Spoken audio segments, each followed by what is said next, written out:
నిన్న రాష్ట్ర ప్రభుత్వం అత్యంత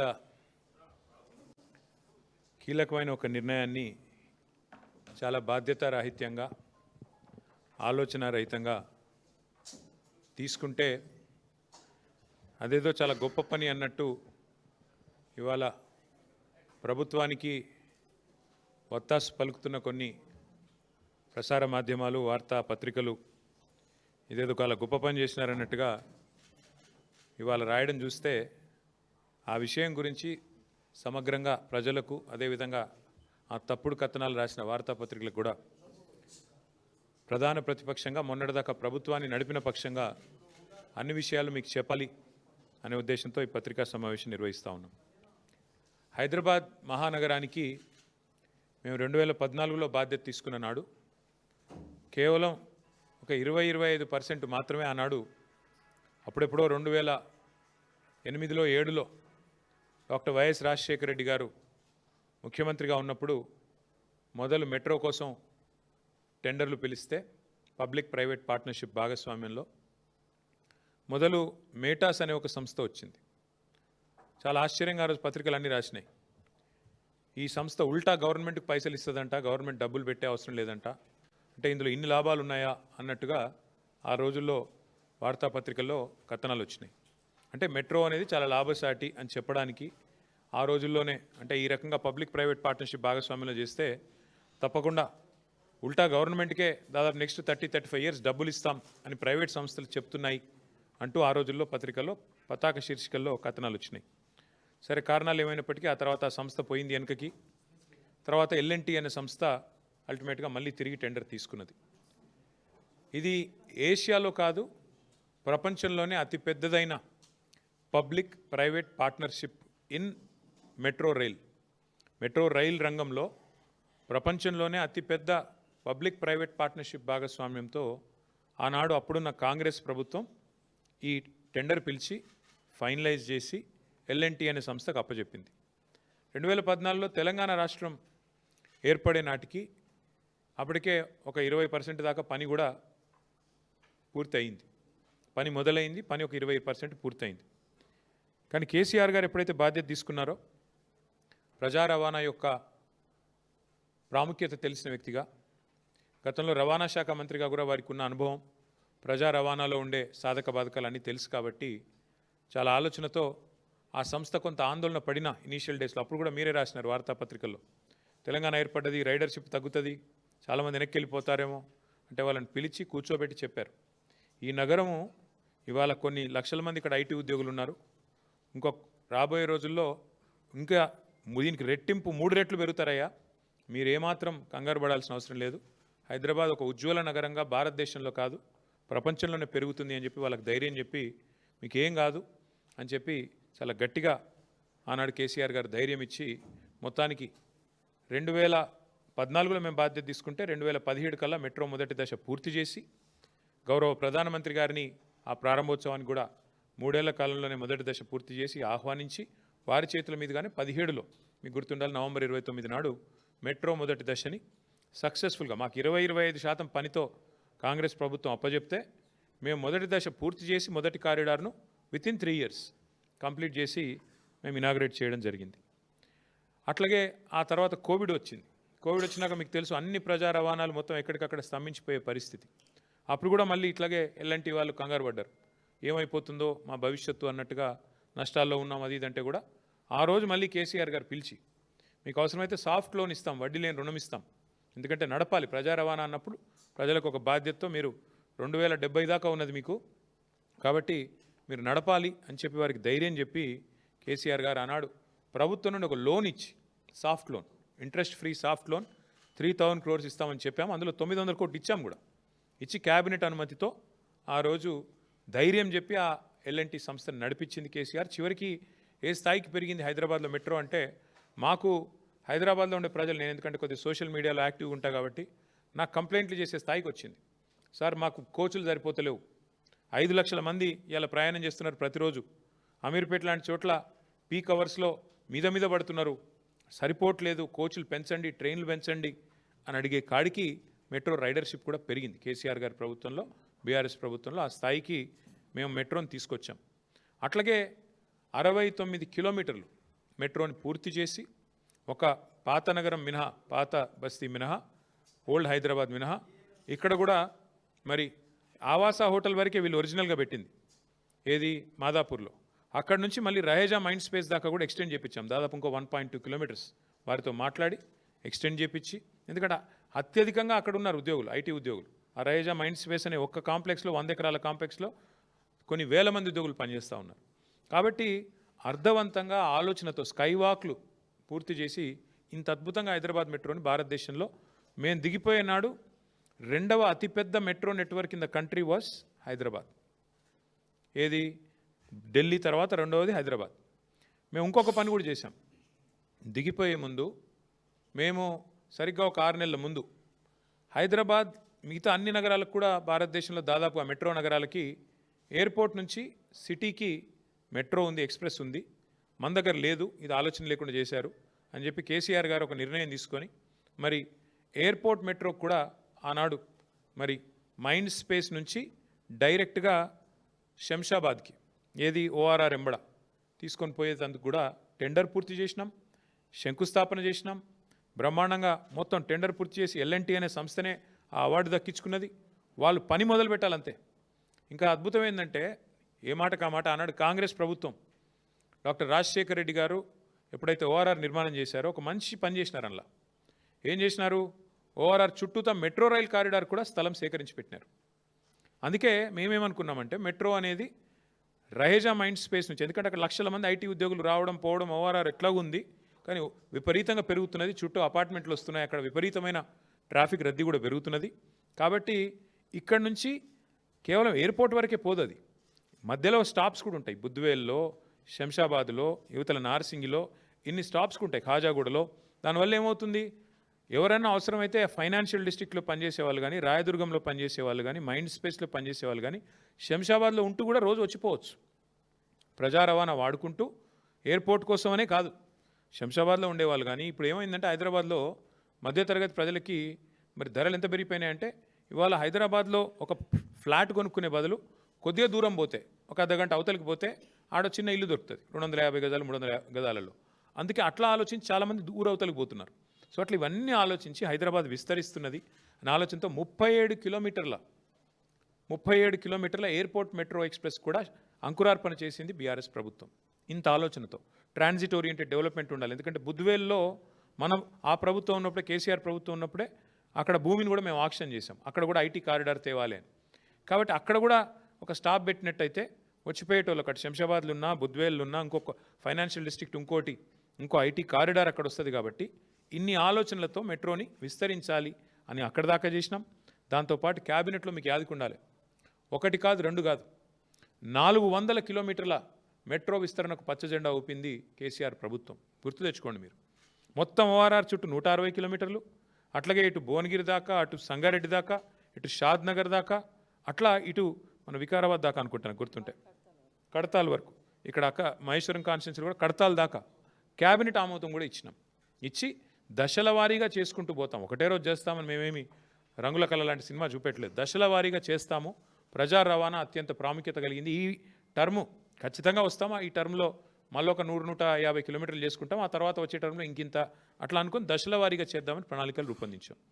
సరే, ఇట్లా మేము ప్రజా రవాణా విషయంలో ఆ మెట్రోను కాపాడుకుంటూ, మరొక వైపు విస్తరణకు ఏర్పాట్లు చేసుకుంటూ, ఎయిర్పోర్ట్కి ఏముండాలి, పాత బస్తీకి ఏముండాలి, ఇంకా ఎటువైపు ఏముండాలి, ఓఆర్ఆర్ చుట్టూతా డెవలప్మెంట్ ఎట్లా రావాలి, ఇంత సమగ్రమైన ఆలోచనతో, ప్రణాళికతో మేము ముందుకు పోయినాం. ఈ ప్రభుత్వం వచ్చింది, మా ప్రభుత్వం పోయింది. డిసెంబర్లో 2023లో ఈ ప్రభుత్వం వచ్చింది. వచ్చి రాగానే రేవంత్ రెడ్డి గారు తీసుకున్న మొట్టమొదటి నిర్ణయం ఏందండి, అనాలోచితంగా, బాధ్యతారాహిత్యంగా, నాకు తెలిసి మొదటిదో రెండోదో నిర్ణయం రాగానే ఎయిర్పోర్ట్ మెట్రో రద్దు. ఎందుకు రద్దు చేశారు అని ఎవరైనా అడిగితే ఆయన చెప్పిన కారణం కానీ ఇంకోటి కానీ ఎంత అనాలోచితం, ఎంత కుత్సితం అంటే అసలు అర్థము పర్థం ఏది లేదు.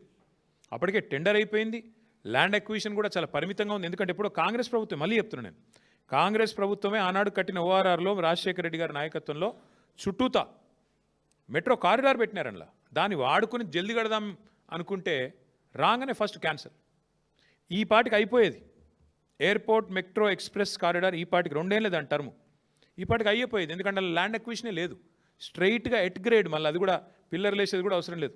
ఎట్ గ్రేడ్ అంటే భూమి మీదే వేసుకుంటూ వెళ్ళిపోవచ్చు. ఎంత వేగంగా అంటే అంత వేగంగా చేయొచ్చు. ఇది మా ఎజెండా ఉండే. రాగానే ఫస్ట్ నిర్ణయం రద్దు ఎయిర్పోర్ట్ మెట్రో. ఎందుకు? పిచ్చి ఆలోచనలు. కేటీఆర్ భూములు ఉన్నాయట మధ్యలో, ఇక ఇట్లాంటి పిచ్చి ఆలోచనలతో ఈయన రాగానే ఫస్ట్ నిర్ణయం ఎల్ఎన్టీకి కొట్టిన దెబ్బ రద్దు.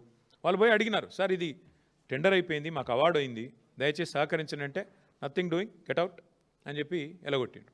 ఆడికెళ్ళి పంచాయతీ మొదలైంది ఎల్ఎన్టీకి, రేవంత్ రెడ్డికి. ఇప్పుడు ఏంది పరిస్థితి? ఏం జరుగుతున్నది అసలు ఈరోజు రాష్ట్రంలో?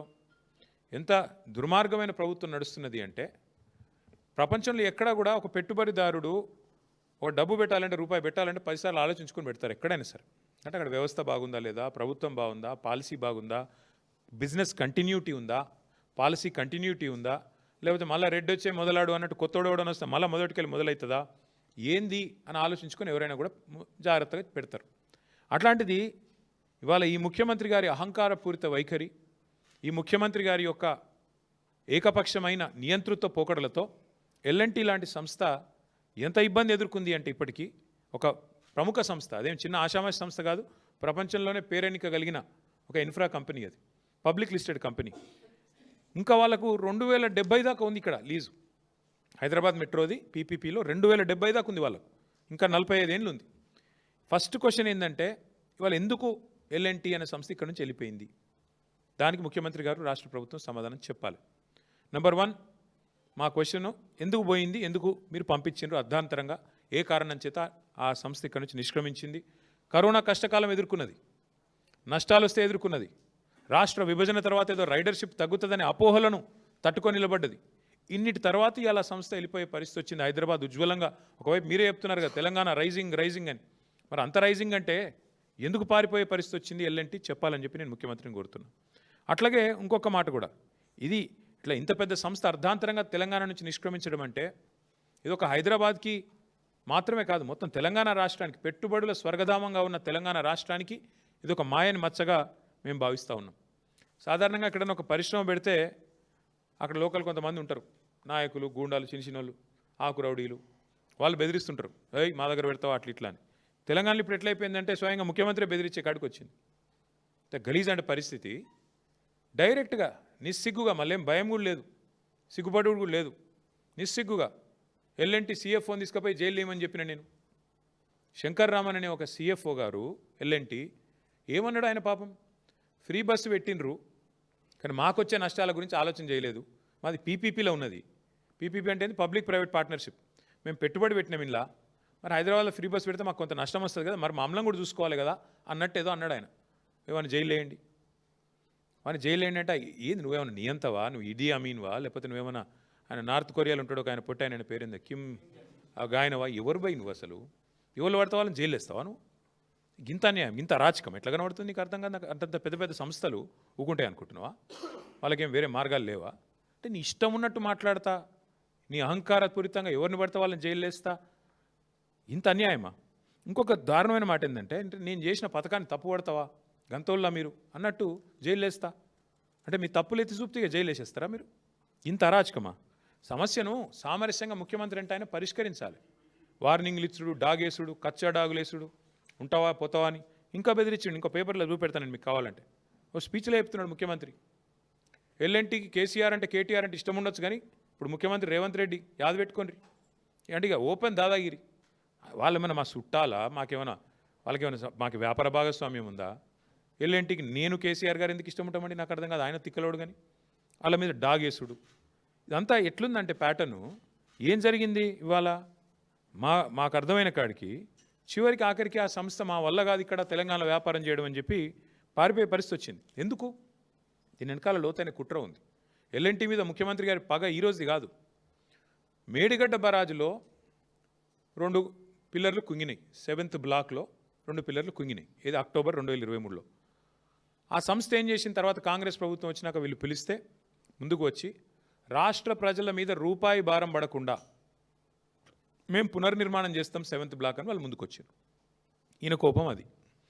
మేడిగడ్డ కొట్టుకపోవాలని నేను చూస్తుంటే, కాళేశ్వరం కూలేశ్వరం అయిపోయిందని చెప్పి నేను రోజు మొత్తుకుంటే నాకు లాభం అవుతుంది, కాళేశ్వరం ప్రాజెక్టును బద్నాం చేసి బతుకుదాం అనుకుంటే వీళ్ళు వాళ్ళ సొంత పైసలు పెట్టి రూపాయి అవసరం లేకుండా రాష్ట్ర ప్రజల మీద భారం పడకుండా ఎల్ఎన్టీ సంస్థ మొత్తం కడతానని వస్తే ఇక నేను ఇన్రోల్ చేసిన ప్రచారం అంతా చిల్లర ప్రచారం అని తేలిపోతుంది కదా అనేది ముఖ్యమంత్రి గారి దుగ్ధ. అక్కడ స్టార్ట్ అయింది పంచాయతీ. అక్కడికి వెళ్ళి ఎయిర్పోర్ట్ మెట్రో రద్దు, ఆ తర్వాత ఎల్ఎన్టీ మీద మరి ఆ మేడిగడ్డ బరాజ్ మీద అన్నారం బరాజ్ మీద వరుసగా మేడిగడ్డ నుంచి మెట్రో దాకా వెంటాడుతూనే ఉన్నాడు, వాళ్ళని వేధిస్తూనే ఉన్నాడు ఈ ముఖ్యమంత్రి. జైలు వేస్తా అంటాడు. ఈ రకంగా పిచ్చి మాటలు మాట్లాడి చివరికి ఆ ఎల్ఎన్టీ అనే సంస్థ కక్షగట్టి మరి ఇవాళ నానా యాగి చేసి వాళ్ళని వెళ్ళిపోయేటట్టు చేసింది కేవలం రేవంత్ రెడ్డి గారే.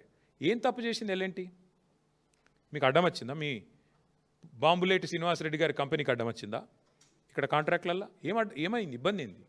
ఇచ్చుకున్నావు కదా నువ్వే. నారాయణపేట కొడంగల్ లిఫ్ట్ ఇరిగేషన్ ప్రాజెక్టులో ఇదే ఎల్ఎన్టీ సంస్థ ఒక అంతర్జాతీయ సంస్థ. ఇది వాళ్ళకట క్వాలిఫికేషన్ లేదంట, బాంబులేటి కంపెనీకి మాత్రం క్వాలిఫికేషన్ ఉందంట. అంటే అంత గొప్ప కంపెనీ బాంబులేటిది, కానీ ఎల్ఎన్టీకి మాత్రం లేదంట. అట్లా ముఖ్యమంత్రి గారు కక్షగట్టి ఆయన సొంత నియోజకవర్గంలో ఉండే నారాయణపేట కొడంగల్ వరకు కూడా ఎల్ఎన్టీని కావాలని టెక్నికల్గా డిస్క్వాలిఫై చేయించి ఇన్సల్ట్ చేసి మీరు మా రాష్ట్రంలో నేనున్నంత కాలం పనిచేయడానికి వీల్లేదు అని చెప్పి కక్ష కడితే చివరికి వాళ్ళు ఈయనకు వంత పాడకపోతే, మేడిగడ్డ కొట్టుకపోతుంది అని నువ్వు చేసే చిల్లర ప్రచారానికి వంత పాడకపోతే అది రిపేర్ చేయొచ్చు, ఆ రిపేర్ కూడా మేమే చేస్తాం 250 కోట్లు పెట్టి అని చెబితే నీకు నచ్చక వాళ్ళకు కాంట్రాక్టులు దక్కకుండా చేసి వాళ్ళని బతకనీయకుండా చేసి సంస్థ లాభాలకు వెళ్ళి నష్టాలకు పోయేటట్టు చేసి చివరికి ఈ రకంగా ఎలగొట్టిండి. వాళ్ళ మెడలు పెట్టి నూకేసినట్టు ఒక రకంగా చెప్పాలంటే. తెల్లారులేస్తే ఈ ముఖ్యమంత్రి గారు మీరు వింటూ ఉంటారు, ఖజానా ఖాళీ, నా దగ్గర పైసలు లేవు, కోసుక తింటారా నన్ను, ఏం చేయాలి నేను అని మాట్లాడతారు. తెల్లారులేస్తే అప్పు పుడతలేదు అని తెల్లారులేస్తే డైలాగు రోజు. మరి వాళ్ళు నేను అడుగుతున్నా ముఖ్యమంత్రి గారిని, 15,000 కోట్ల రూపాయలు ఇవాళ మీరు తీసుకున్న ఈ అనాలోచిత నిర్ణయం వల్ల 15,000 కోట్ల రూపాయలు ఏదైతే ఒక ప్రైవేట్ సంస్థ భారం మోసిందో ఇన్ని రోజులు, ఇవాళ అది మొత్తం వచ్చి రాష్ట్ర ప్రజల నెత్తి మీద పడ్డది. నీ అనాలోచితమైన నీ తప్పుడు విధానాల వల్ల, నీ బ్లాక్మెయిల్ రాజకీయాల వల్ల, నీ అహంకారపూరితమైన నియంతృత్వ పోకడల వల్ల ఇవాళ ఒక ప్రైవేట్ సంస్థ గత 12 ఏళ్ళుగా 13 ఏళ్ళుగా మరి ఏదైతే ఆ భారం అంతా మోస్తూ ఫస్ట్ ఫేజ్ అంతా కట్టిందో, ఇంకా 70 దాకా కూడా వాళ్ళకు ఒప్పందం ఉందో, ఒప్పందం ప్రకారం వాళ్ళే మోయాలా. నష్టం వచ్చినా కష్టం వచ్చినా వాళ్ళకి ఇచ్చిన భూముల్లో కట్టుకోవాలి. ఆ కట్టుకున్న ద్వారా మీకు ఐడియా ఉండొచ్చు, లేదంటే ఒక నిమిషం చెప్తాను. మెట్రో సంస్థకి అప్పట్లో ఉన్న ప్రభుత్వం, కాంగ్రెస్ ప్రభుత్వం 280 ఎకరాల స్థలం ఇచ్చింది హైదరాబాద్లో, విలువైన స్థలం. ఏం చెప్పింది వాళ్ళకి?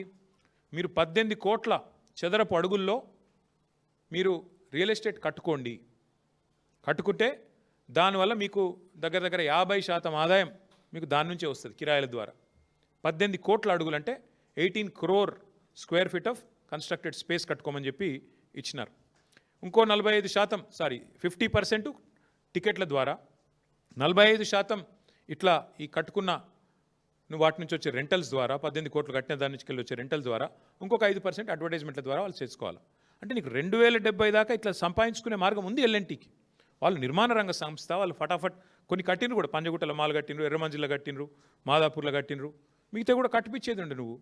ఇప్పుడు ఆ 15,000 కోట్ల భారం వాళ్ళ మీదకి వెళ్ళి నీ నెత్తి మీద ఎందుకు పెట్టుకున్నావు? నీ నెత్తి మీదకి వెళ్ళి బలవంతంగా రాష్ట్ర ప్రజల మీద ఎందుకు రుద్దుతున్నావు?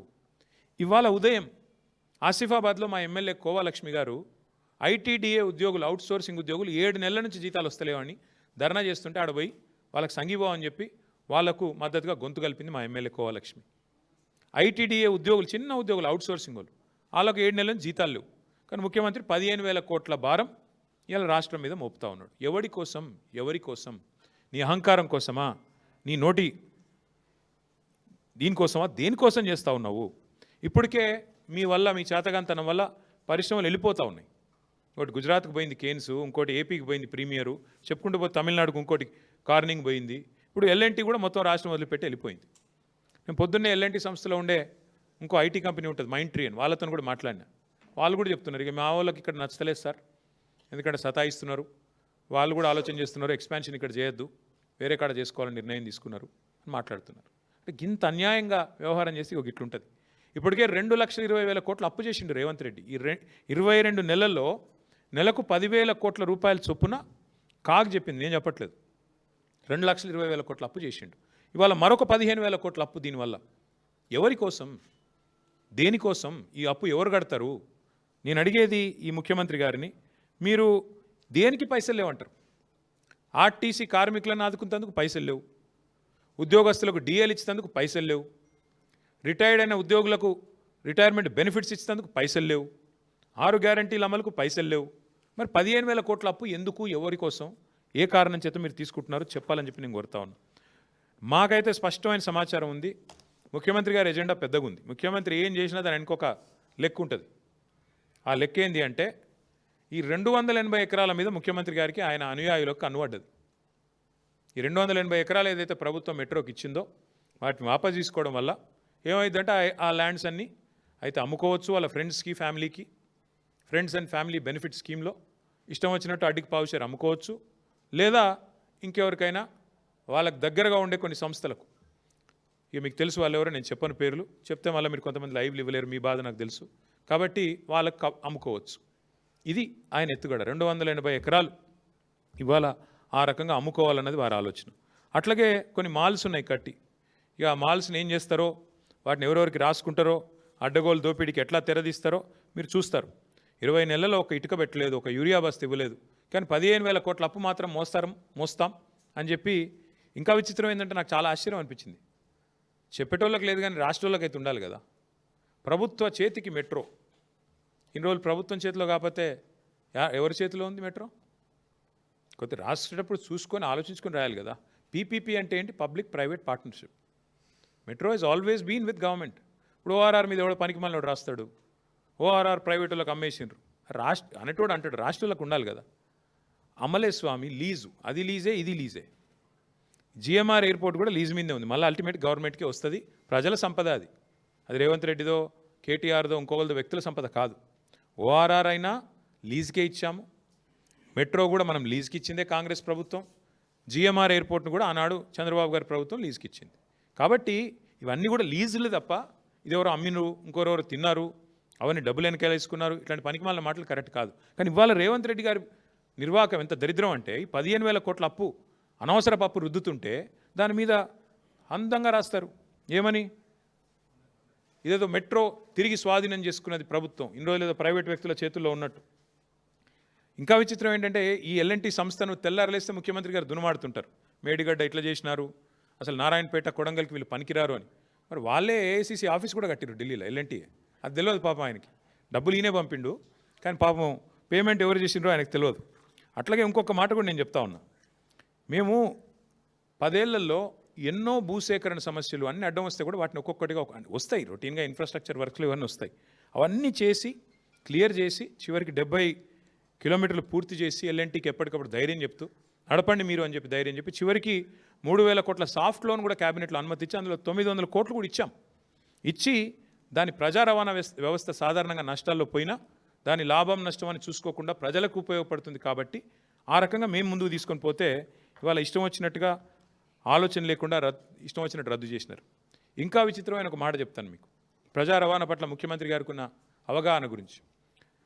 రహేజా మైండ్ స్పేస్ దగ్గర రోజు ట్రాఫిక్ జామ్ అవుతున్నది, ఇవాళ రేపు మీరు రోజు వీళ్ళ పెడుతున్నారు సోషల్ మీడియాలో, పిల్లలు కూడా ఓ ఇంత ట్రాఫిక్ అయింది, అంత ట్రాఫిక్ అయింది, టీ హబ్ దగ్గర, టీ వర్క్స్ దగ్గర అని మీరే పెడతారు.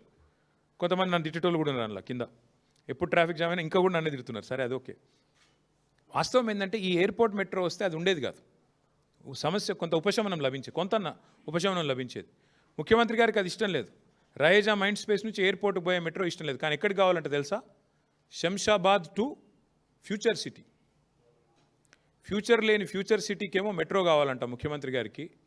అద్భుతంగా ప్రజెంట్లో ఇవాళ ఎక్కడైతే విపరీతమైన ట్రాఫిక్ రద్దీతో అల్లాడిపోతున్నారో హైదరాబాద్ ప్రజలు, దాన్ని మాత్రం బొందబెట్టిండు సక్సెస్ఫుల్గా. గింత తెలివినది ముఖ్యమంత్రి గారికి. అట్లాగే ఇంకొక మాట కూడా నేను అడుగుతా ఉన్నా ముఖ్యమంత్రి గారిని, అయ్యా ముఖ్యమంత్రి గారు మీరు పెద్ద పెద్ద మాటలు చెప్తున్నారు, మేము తీసేసుకుంటాం, టేక్ ఓవర్ చేసేస్తాం, ప్రభుత్వం తీసుకున్నది అని ఇలా బ్యానర్ పెట్టిన ఆ వార్తాపత్రికలను కూడా అడుగుతున్నా. ప్రభుత్వం తీసుకున్న ప్రజా రవాణా ఆర్టీసీ ఉద్యోగులందరినీ మేమే మా గవర్నమెంట్ ఉన్నప్పుడే విలీనం చేసినాం ప్రభుత్వ ఉద్యోగులుగా. ఈరోజు ఆర్టీసీలో పరిస్థితి ఏంటండి? ఈ ప్రభుత్వం, కాంగ్రెస్ ప్రభుత్వం వచ్చినాక ఆర్టీసీ ఉద్యోగులను విలీనం చేస్తూ కేసీఆర్ ప్రభుత్వం చర్యలు తీసుకున్నా, నిర్ణయం తీసుకున్నా, జీవో ఇచ్చినా ఈరోజు వరకు అపాయింటెడ్ డే ఇయ్యలే ఈ ముఖ్యమంత్రి, ఈ ప్రభుత్వం, కాంగ్రెస్ ప్రభుత్వం. ఆర్టీసీలో ఇప్పటివరకు ఒక నియామకం చేయలే మీరు. అందుకే డ్రైవర్లకు, కండక్టర్లకు ఇలా విపరీతమైన పనిభారం పెరిగింది, ముఖ్యంగా ఫ్రీ బస్ పెట్టినాక. ఒక్కొక్కరు 12 గంటల నుంచి 16 గంటలు పనిచేస్తున్నారు నాన్ స్టాప్గా ఆర్టీసీలో. పనిభారం, ఒత్తిడి కారణంగా శారీరక సమస్యల వల్ల, గుండెపోటు లాంటి విషయాల వల్ల కూడా సమస్యల వల్ల కూడా చాలామంది చచ్చిపోతున్నారు. చిన్న చిన్న కారణాలకు గత 20 నెలల కాలంలో 600 మందిని ఉద్యోగాల నుంచి తొలగించినారు. వాళ్ళు పాపం లేబర్ కోర్టుల చుట్టూ తిరుగుతున్నారు. ఆర్టీసీలో యూనియన్లను పునరుద్ధరిస్తామని మాట ఇచ్చినారు. ఇంకా చాలా చెప్పారు. కానీ ఈరోజు వరకు ఒక్కటంటే ఒకటి పని చేయలేకపోగా ఇంకేం చేస్తున్నారు మీరు? ఎలక్ట్రిక్ బస్సులు కూడా ఆర్టీసీకి ఇస్తలేరు. ప్రైవేటైజేషన్ చెప్పి ఇవాళ ఇచ్చేస్తూ ఉన్నారు. ప్రైవేట్ వ్యక్తులకు ఇచ్చి డ్రైవర్, కండక్టర్, మెకానిక్ సిబ్బందిని తీసేసే ప్రయత్నం చేస్తూ ఉన్నారు. ఉన్న ఆర్టీసీనే ఫినిష్ చేసే ప్రయత్నం చేస్తున్నారు. ఇక పండుగలు వచ్చినాయంటే చాలు. మళ్ళీ రేపు దసరా వస్తుంది కదా, మీరు చూడండి. మహిళకు ఫ్రీ, పురుషుడికి డబుల్. అది ఎక్కడ లెక్కనో నాకైతే తెలియదు. మరి పండుగలకు ఎవరైనా గిఫ్ట్లు ఇస్తారు? రేవంత్ రెడ్డి గారు ఇట్లాంటి గిఫ్ట్, రిటర్న్ గిఫ్ట్ ఇస్తున్నాడు. ఏంటిది? ఏ పండుగ అయినా, రంజాన్ అయినా, బక్రీద్ అయినా, క్రిస్మస్ అయినా, దసరా అయినా పక్కా తోఫా అయింది మీకు, డబల్ ఆర్టీసీ ఛార్జీలు. మీరు చూడండి. రేపు మళ్ళీ టికెట్లు దయచేసి తెలంగాణ ప్రజలు చూడాలని చెప్పి కోరుతా ఉన్నాను నేను. ఒక్క ఎలక్ట్రిక్ బస్సుల వల్ల ఈ ముఖ్యమంత్రి తీసుకున్న నిర్ణయం వల్ల ఉన్న ఆర్టీసీ దాదాపు 20,000 మంది ఉద్యోగాలు పోయే పరిస్థితున్నది. మహాలక్ష్మి కారణంగా నష్టాలు వస్తున్నాయని ఆర్టీసీ సంఘాలు చెప్తుంటే, కార్మికులు చెప్తుంటే వాళ్ళకి ఇవ్వాల్సిన బకాయిలు ఇస్తలేరు.